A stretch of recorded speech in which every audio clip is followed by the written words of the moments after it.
So we made it, first upload onto YouTube yesterday, which might seem a bit random. It's a bit of a random video, to be honest.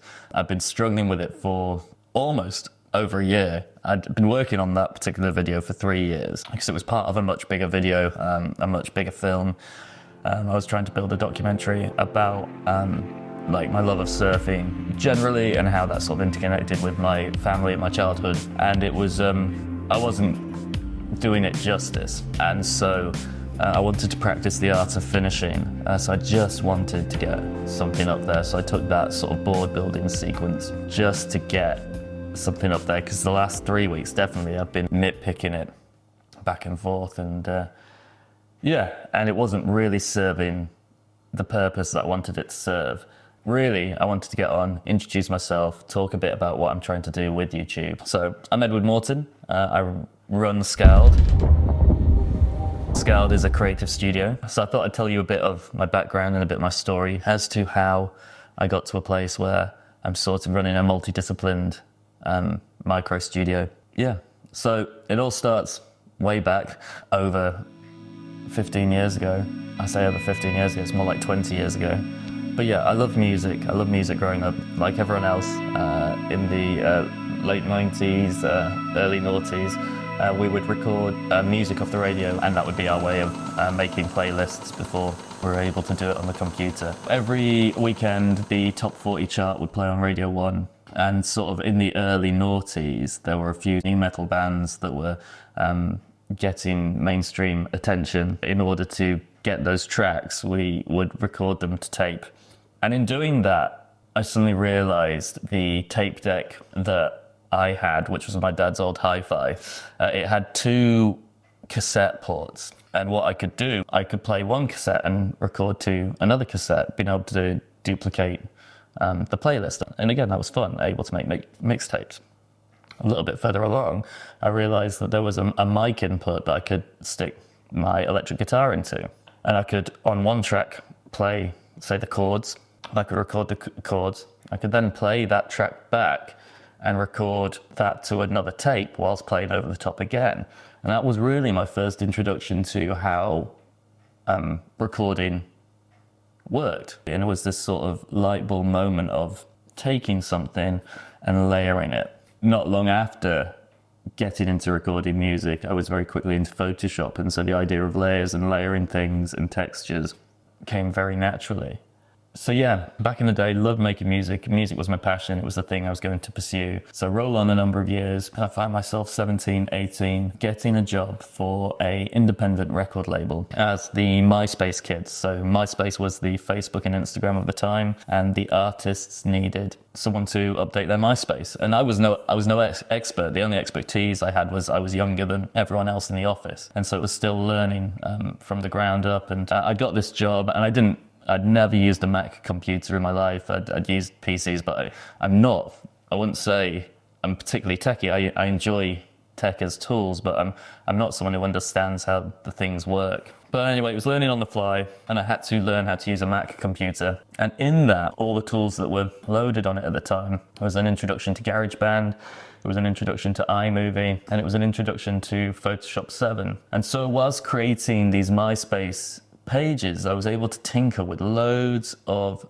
software. And I had a small Nikon SLR, and the record label used to send me to the big video shoots and ask me to make behind the scenes videos and photos. So I went off with this little Nikon camera, and it was like a Sony Handycam, I think the company had at the time, and make these behind the scenes videos. And this was, YouTube was only just sort of coming around. The idea of record labels using YouTube was not a thing at the time. It was sort of more looked at like the artists can put their stuff on YouTube, that's fine, but you know, if it's like kiddie stuff really.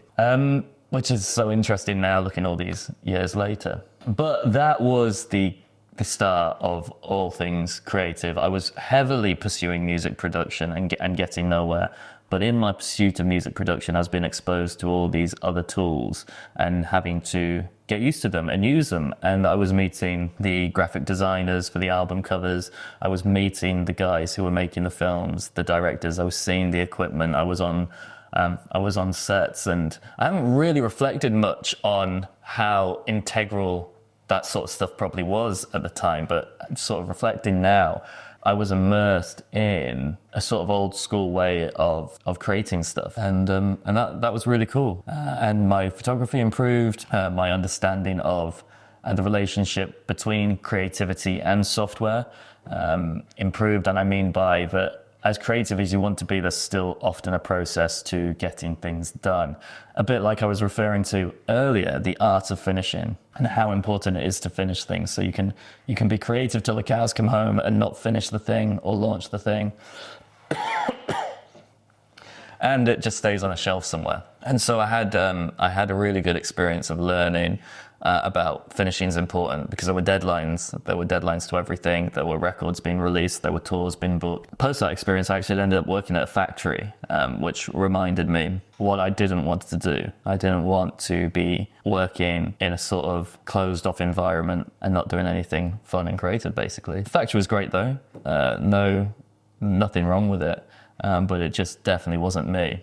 But the money helped me buy my first laptop, my first MacBook, which was really, again, another step towards music producing at the time. And I'd come back to my hometown and I was looking desperately for someone who would teach me music production, and there were a few recording studios that, didn't really have the capacity to be able to take me on to teach. So I just doubled down on teaching myself. Alongside all this, I was heavily involved in Christian and Catholic ministry, so church ministry, and I worked with a number of organisations, but the main one I worked with was Youth 2000. I think it's another. And it was a organisation that would put on these charismatic services. Music was a big part of these services. And so I spent a number of years playing guitar at these events, and again, really honing my musical skills, but also learning the tech behind the soundboard. And so we'd be setting up for these events. We were young, and it was our responsibility to get the sound desk working and trying to get it to sound half decent. And so again, in that, it was another environment where we were maybe I didn't appreciate it at the time, but we were really given free rein over some fairly decent equipment, and it was our responsibility to make ourselves sound good. And that brought up lots of connections with other sound engineers, production companies. Me and a group of young people ended up running festivals. This big summer festival for Catholic young people. And it was great. It was a really good experience building those events. We had to do the marketing of the events, we'd do the production of the events, we'd make videos for the events. And it was a compressing of all this experience and work that I'd been sort of leaning towards. And again, I was like desperate to find more and more experiences, because I didn't think that sort of was enough experiences. Like, I need to experience this in a more professional capacity, and a more professional capacity, and a more professional capacity. And I did end up having some experiences in a more professional capacity, and I realized that actually one of the things a lot of the churches do really well, and maybe too well considering their mission, is actually doing the production side of things, doing the sound, doing the video in the bigger churches, not in the little ones, but it can be at a very high standard, even higher than some of the mainstream festivals and events. And so that's interesting. That's a different conversation, a different story. But all that experience, all that hands-on with tech, all that hands-on with being able to explore artistry, being able to explore sound, design, color, video, was what I wanted to do, is what I had been doing. And so I was part of that organization from the age of 16 to basically 30. So in between that, obviously, I left this record label, I worked for the factory, I then established myself. So in 2008, in the first financial crash, I lost that job at the factory. And so I established myself as a wedding photographer, doing weddings. And I very quickly realized I hated doing weddings. It was too much responsibility. And I was quite young at the time, but I was doing photos. I was trying small businesses on the internet. I had a surf clothing brand called Surfboard. And I was designing t-shirts and bits and taking photos and making videos and even making surfboards. And so I did that for a bit, but the photos were making money. And then the photos led to doing poster designs from a lot of the photos. And so I was back in Photoshop, and then that started making money. And so I established a graphic design studio in about 2015 called Anchor Studios. And we were doing loads of design work, web design, designing logos, designing flyers. And then video became the next big thing. And then I was making videos, and video took over the graphic design up until sort of COVID struck. Now, in the later years of running those businesses, working for this organization, my wife was running a pretty successful blog, an Instagram page, and we were doing lots of more mainstream commercial work, photography and video for organizations like Jules, Eve Sleep, Casper, Roberts Radio. We did something with Sony, Chase Distillery, which make a really nice gin. And we were doing the PR trips and stuff like that. And that was great fun. That was a great experience. And so in post-COVID, I was tired. I was tired when we hit COVID. And I really struggled to get motivated to find a way out of the previous decade of just solid working on things. And I went to a bit of a dark patch. But anyway, out of those ashes came Skald, which was trying to bring all those different working elements together. And so offering video work, offering graphic design work, offering photo work. Now, the internet's always telling us to niche down and find a niche and go deeper, and it's just not my personality. That's one of the reasons I've never done very well in terms of my personal social media, because I'm interested in too many different things. With this channel in particular, I've developed it primarily to find new opportunities, to showcase my work, build a bit of a community around the work that I love doing. Be able to really focus on my personal aesthetic and taste when it comes to creating and share some of that, rather than just client work. And to maybe try and find more clients that align with the sort of stuff I make. I really enjoy the outdoors, the surfy brands, the outdoorsy brands. Yeah, that's the sort of client base I want to offer more work to. So I've been really reluctant to get on YouTube. And I worked earlier on in the year with my sister's boyfriend. His name's Sean, and he runs a YouTube channel, Sean Plays Tennis. And we went out, must have been early last year, and filmed a small documentary to sort of help launch his channel. He'd already done a few videos. And he was thinking about this. And so we made this video, and that really was a bit of a catalyst, I think, for him to start pursuing this on his own. And he's done really well in the last sort of 6 months. I think he's managed to get himself from basically 0 followers, maybe 4,000, might be more than that now, and get himself monetized and really developed his own way of doing things. He does all the filming and editing himself, and he's found his sort of style, and he's really developing those skills. And so he's been constantly being like, you need to get these videos up, and encouraging me. I'm going to give it a go. I have done little different bits on YouTube before. One of the things that I didn't mention in the story was I did eventually just teach myself music production. As YouTube really exploded, the teaching resources became available. There were so many good producers teaching people how to produce music. And so self-taught I have and do. I've got about 5 albums up on Spotify and iTunes. And I was one of the early artists to be involved in Artlist, who a lot of you guys on YouTube use Artlist for your royalty-free music. And so I've got a couple of albums up there as well. And so music's something I'm always tinkering on in the background, but at a 0.004 return for a stream. As a man who has a family, it wasn't the best financial route to put as a priority, unlike this sort of creative studio work, where I can get much better client work and actually, be able to provide for a family. That's me. That's why I'm here. And so we're going to see how it goes. And so, on top of Sean, I've been really inspired by some of the young and up and coming